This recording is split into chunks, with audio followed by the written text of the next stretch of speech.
शांति। आज 28/12/2024 के महावाक्यों के मनन चिंतन में प्यारे मीठे बाप दादा ने कहा, मीठे बच्चे, बाप आए हैं तुम्हें सर्व खजानों से माला माल बनाने। इसलिए ईश्वरी मत पर चलो और अच्छी रीति पुरुषार्थ करो, माया से हार नहीं खानी। तो बाबा हमें कौन से खजानों से माला माल करते हैं? सर्व गुणों से, सर्व शक्तियों से, वरदानों से, सूक्ष्म खजाने आत्मा के, और फिर स्थूल खजाने देह के, और स्थूल के।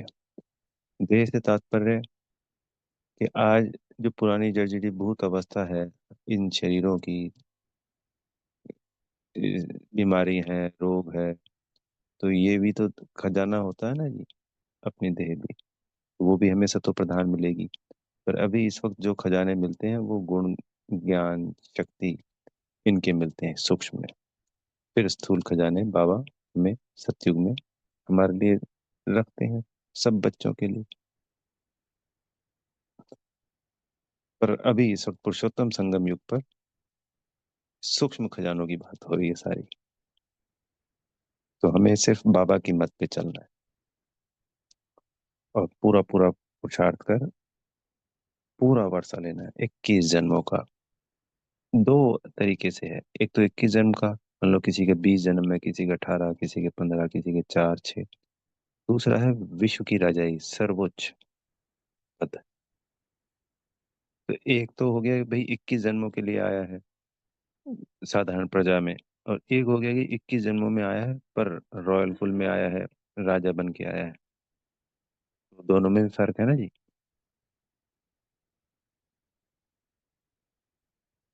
फिर आज के प्रश्न उत्तर में ईश्वरीय मत, देवी मत और मनुष्य मत में कौन सा मुख्य अंतर है?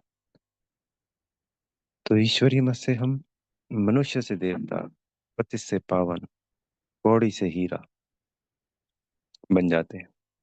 फिर ऐसे जन्मों के किए हुए विक्रम दग्ध हो जाते हैं एक छोटे से जन्म में।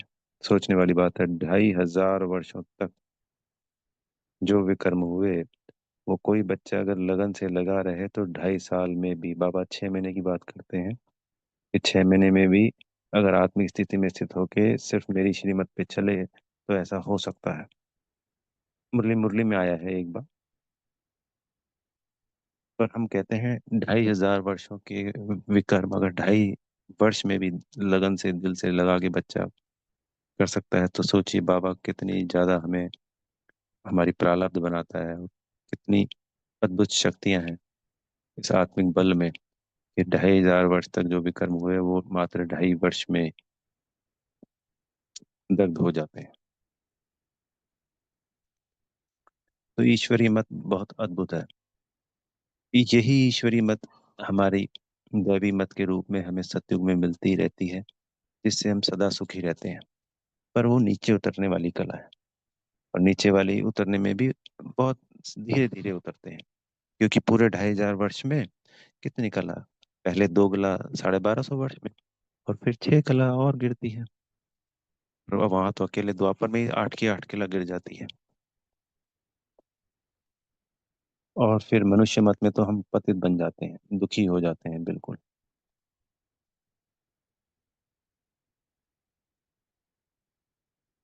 तो ये तीनों में मुख्य अंतर है।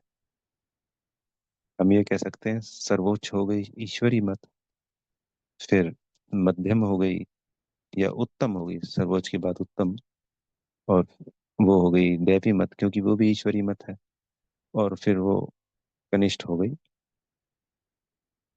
मनुष्य मत।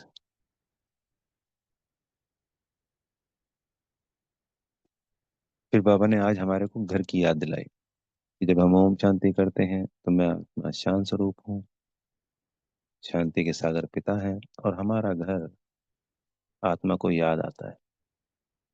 जब हम आत्मिक स्थिति में स्थित होंगे तो आत्मा का आकर्षण परम धाम की तरफ जाएगा। अभी हम होते हैं देहभान में, तो देह कहाँ की है? इस पृथ्वी की है। पृथ्वी की तरफ हमारा गुरुत्वाकर्षण रहता है, इसलिए हमारा ध्यान यहीं पे रहता है। पर जैसे जैसे आत्मिक भान बढ़ता जाएगा आत्मिक स्थिति शक्तिशाली होती जाएगी, तो फिर हमारा खिंचाव परम धाम की तरफ रहेगा। बाबा अपने आप याद आने लगेगा। कई बार ऐसा लगेगा कि हम कुछ और कर रहे हैं और अचानक से जैसे बाबा ने याद कर लिया हो, तो एकदम से पकड़ हो जाएगी, खींच हो जाएगी, और फिर घर याद आएगा बार बार बार बार। क्योंकि आत्मा कहाँ की रहने वाली है? परम धाम की। तो आत्मिक स्थिति में स्थित होते ही उसको क्या याद आएगा? अपना घर।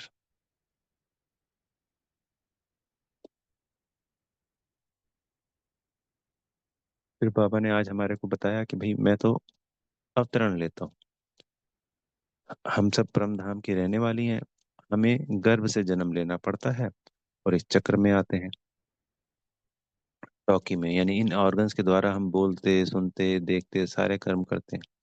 पर बाबा को टॉकी में, यानी हमें समझाने के लिए, इस पुरुषोत्तम संगम युग पर ब्रह्मा तन का आधार लेना पड़ता है। तो उनका अवतरण होता है, वो गर्भ में नहीं आते हैं। अगर कोई भी आत्मा गर्भ में आएगी तो इस चक्र में यहीं रह जाएगी। तो बाबा इस चक्र से परे भी हैं और इस चक्र के अंदर भी हैं। परे इसलिए कि गर्भ में नहीं आते हैं, वरना वो भी हमारी तरह हो जाते हैं और फिर हमको छुड़ाने वाला कोई नहीं होता। और अंदर इसलिए कि 100 वर्ष इस पुरुषोत्तम संगम युग पे उस शरीर में ब्रह्मा तन का आधार लेकर हम बेहद की सभी आत्मा बच्चों का कल्याण करते हैं, मुक्ति, जीवन मुक्ति देते हैं। बाबा ने कहा है कि ये समझाने जब हम दूसरों को देते हैं तो निश्चय कराना है। ये शिव बाबा का ज्ञान है। बाबा ने आज की मुरली में एक पॉइंट कहा, अगर ये ज्ञान मान लो किसी गुरु के द्वारा दिया होता तो ये हजारों लोगों के पास होना चाहिए था, अकेले ब्रह्मा के पास क्यों? फिर वो और भी तो सुना रहे होते ना ये ज्ञान। ब्रह्मा के तन में मैं ही आकर ये नया ज्ञान देता हूँ। तो पहले पहले सबको यह निश्चय कराना है।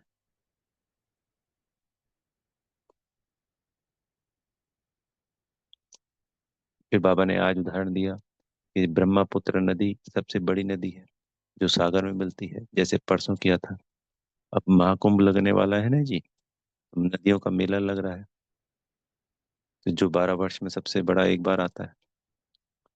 तो बाबा ने कहा कि भाई ये महानदी है, तो महानदी ज्ञान की महानदी है ये।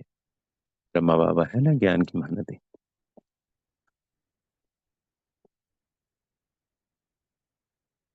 तो ये ज्ञान की नदी जब सागर में मिलती है तो मास्टर सागर बन जाती है। और इस मिलन पे गंगा सागर का जो मेला लगता है यही यादगार है, जब आत्मा, यानी ब्रह्मा बाबा आत्मा और उस परमात्मा और हम सभी आत्मा बच्चों का मिलन होता है इस पुरुषोत्तम संगम में। तो हम भक्ति में इसका यादगार मनाते हैं। बाबा कब आते हैं?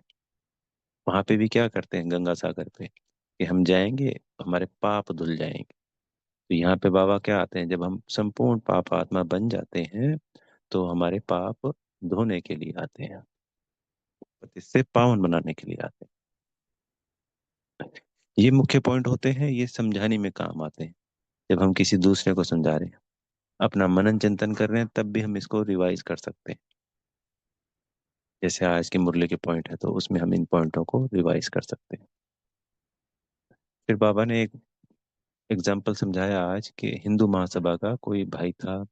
वो आया कह रहा हम तो पतित विकारी हैं, हम देवता अपने आप को कैसे कह सकते हैं? बाबा बाप दादा ने समझाया कि भैया आप यहाँ आइए, पढ़ाई कीजिए, और इस ज्ञान के आधार पर आप मनुष्य से देवता बन जाएंगे। तो वो आत्मा सुन के वापस चली गई। बोले बोले वो सतयुग त्रेता में नहीं आएगी, क्योंकि ज्ञान लिया नहीं, वो तो किसी ने मान लो उसको कह दिया और वो सुन के आ गया कि यहाँ पवित्रता धारण की जाती है। उस वक्त तो पवित्रता के ऊपर हंगामा हुआ था ना, तो बस वो सुन के चला गया, एक इतनी सी बात। तो इस बात से ये नहीं कि वो सतयुग त्रेता में आएगा। वो हिंदू धर्म की अ, आत्मा है। तात्पर्य वो द्वापर और कलयुग की या भक्ति काल की आत्मा है। क्योंकि जैसे हर आत्मा का अपना अपना एक समय है, रोल है। जैसे शुरुआत की 9 लाख आत्माएं हैं, उन्हीं के सिर्फ 84 जन्म होते हैं। फिर उसके बाद जो 2 करोड़ आत्माएं हैं वो सूर्यवंशी कहलाएंगी, जो उस पूरे सतयुग में आती हैं। फिर 31 करोड़ आत्माएं त्रेता युग की, जो कि क्षत्रिय वंशी कहलाएंगे, चंद्रवंशी। और ऐसे ही द्वापर में कलयुग आने वाली आत्माएं भक्ति काल की आत्माएं, या भक्त आत्माएं, या वैश्यवंशी, शूद्रवंशी, इस तरीके से कहलाएंगे। उनकी संख्या नहीं है के लिए।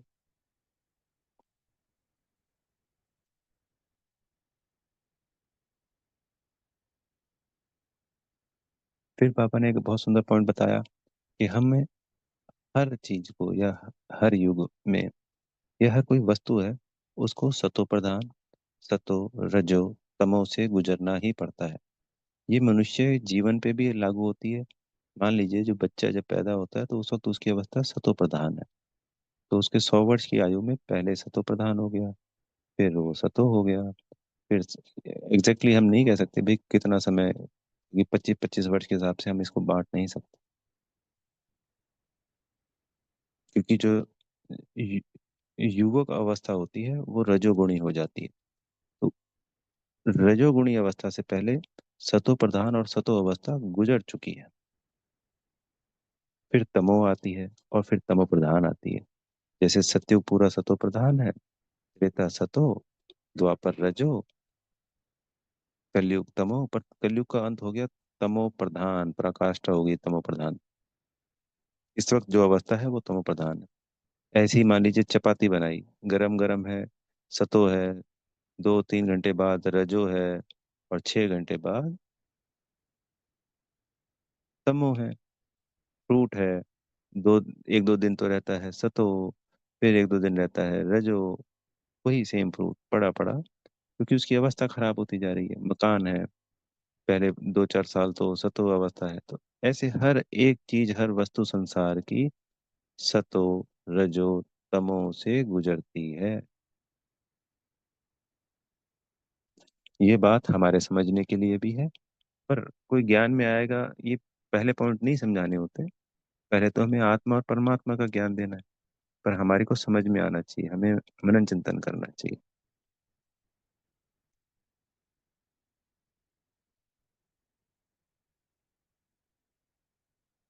बाबा ने आज ड्रामा का और झाड़ का दोनों के चित्र के ऊपर बताया। तो जो कल्प वृक्ष है, तो कल्प वृक्ष की आयु कितने वर्ष है ये किसी को भी नहीं पता।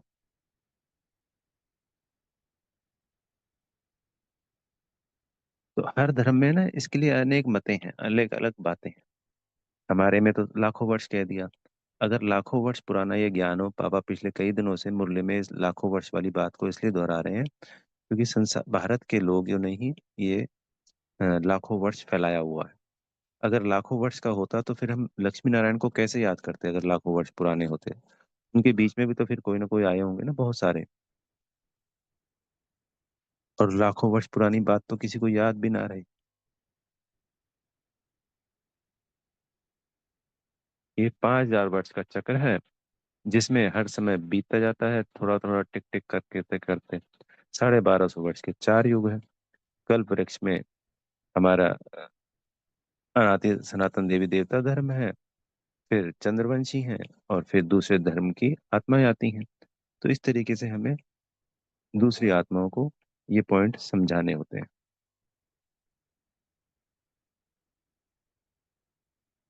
फिर बाबा ने आज हमको जो वरदान दिया, वरदान में कहा कि इस कल्याणकारी युग में सर्व का कल्याण करने वाले प्रकृति जीत माया जीत भाव, तो पुरुषोत्तम संगम युग ही कल्याणकारी युग है। इसके अलावा कोई भी युग, या कोई भी संगम युग, सतयुग त्रेता का, त्रेता द्वापर का, द्वापर कलयुग का संगम युग को कल्याणकारी नहीं कहेंगे।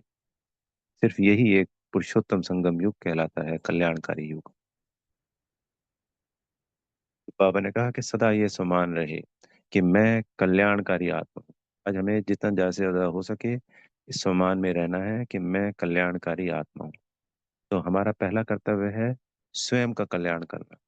जैसे कोई आत्मा खुद धन से भरपूर होगी तभी तो धन का दान दे पाएगी, किसी के पास ज्ञान होगा तो ही तो दूसरे को ज्ञान दे पाएगा। तो पहले हमें गुण शक्तियों, जो खजाने हमसे बाबा से मिल रहे हैं, वरदान, सब खजानों से भरपूर होना है, अपने आप को शक्तिशाली बनाना है। फिर हमें मनसा वाचा कर्मणा सेवा करनी है, दूसरों का कल्याण करना है। और फिर हम स्वयं का कल्याण कर दूसरे मनुष्य आत्माओं का भी कल्याण करते हैं और प्रकृति को भी सतो प्रधान बनाते हैं। जब हम आत्माओं की अवस्था सतो प्रधान हो जाती है तो हमारे द्वारा ही प्रकृति भी सतो प्रधान बनती है। तो फिर हमें हम प्रकृति जीत बन गए। तो फिर हमें प्रकृति से कोई भी दुख नहीं आता, यानी इन पांच तत्वों के बने हुए शरीर को कोई दुख नहीं होता। ये हो गया सत्युग और त्रेता की बात। पर इस पुरुषोत्तम संगम युग पे भी हम प्रकृति को अगर सकाश देते रहते हैं, रोज देते ही देते हैं, तो फिर हमारे को जितने कष्ट अगर आने हैं वो नहीं आएंगे जो शरीर से आने। हाँ, 63 जन्मों को जो आत्मा का हिसाब किताब है वो भी चुकतू करना है। वो कैसे करना है? वो आत्मिक स्थिति में स्थित हो परमात्मा को याद करना है। वो तो हो गया 63 जन्मों का हमारा आत्मा का हिसाब किताब। और प्रकृति के पांच तत्वों के साथ जो हिसाब किताब है वो उनको सकाश दे दे के उनके साथ भी चुकतू करना है। तो फिर जो शरीर की व्याधि है वो सदा सदा के लिए समाप्त, इस संगम युग पे ही समाप्त हो जाती है। तो हमें माया जीत प्रकृति जीत बनना है। आत्मिक स्थिति मन मना भव माया जीत बनाती है। और स्वयं का कल्याण कर औरों का कल्याण करना प्रकृति के, जब हमारी वायुमंडल में वाइब्रेशंस फैलेंगी प्रकृति के पांच तत्वों को जाएंगी, प्रकृति का भी कल्याण होगा तो हम प्रकृति जीत भी बनते हैं।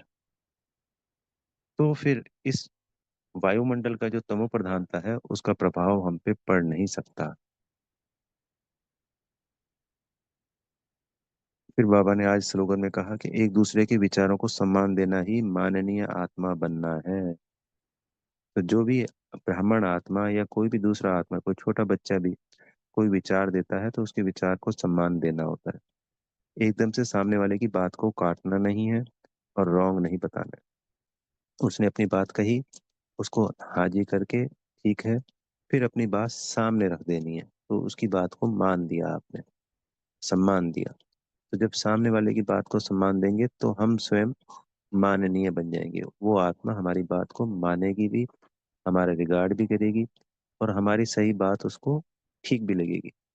हमने कहा वो रॉन्ग है, गलत है, ये ऐसे नहीं हो सकता, उसकी बातों को सम्मान ही नहीं दिया, चाहे वो छोटा बच्चा है, चाहे वो सेवाधारी आत्मा क्यों ना हो, तो फिर माननीय नहीं बन सकते। माननीय बनने के लिए हर एक आत्मा की बात को सम्मान देना जरूरी है। अच्छा, ओम शांति। बेहद का धन्यवाद मेरे प्यारे मीठे बाप दादा जी का, आप सभी बेहद के मेरे आत्मा भाइयों का बेहद की शुभकामनाएं। आप सभी माया जीत प्रकृति जीत बन गए हैं सदा बाबा की याद में रह करके। ओम शांति।